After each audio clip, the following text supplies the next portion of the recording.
Welcome back students to the second session of research methodology for MA third semester. The lecture was designed to make you equipped with the approaches in research and the kind of methods and methodology you will be using. Now the last session which we had done, I had discussed the methods as well as the methodology and the qualitative and quantitative approaches. We were on bibliography, consisting of the following: name of the author, name of the book, publisher's name, place of publication and year of publication. These are the 5 things we should remember whenever you are planning to write your bibliography. Works cited and works consulted, all are to be included in bibliography, because in case you are not giving credit to the author whose works you have consulted, whether it could be the primary text or the secondary sources, whether you have consulted the journals or even any information available on the internet.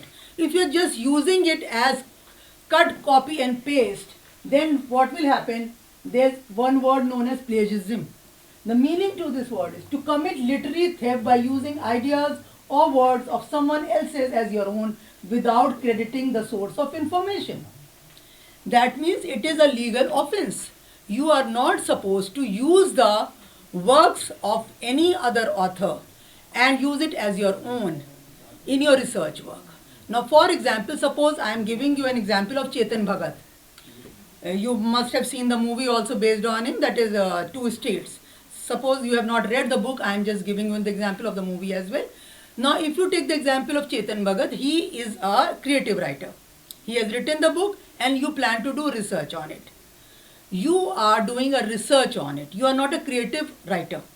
You are trying to search from a different point of view, trying to analyze the text and reach to some conclusion and some findings.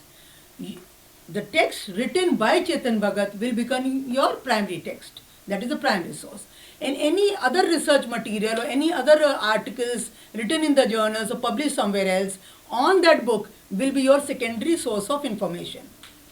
But once you are writing your paper, your research paper, your dissertation or even your thesis, you have to mention works cited as well as works consulted.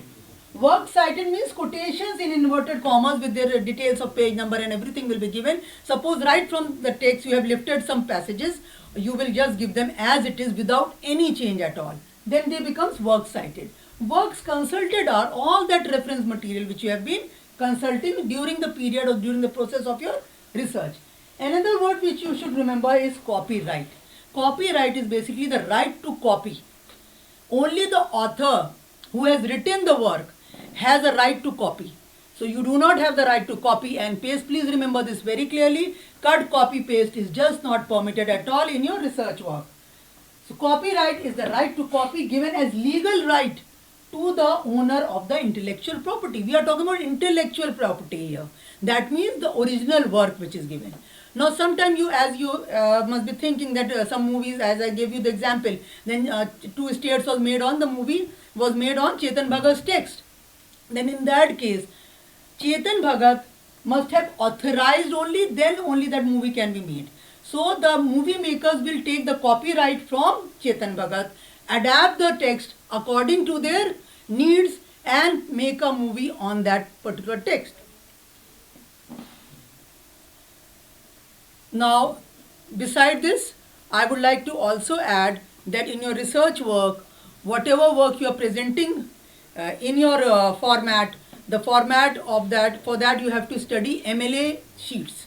For English, we go for that only, and you have to keep that in mind that you follow all the things given there in detail. Thank you so much.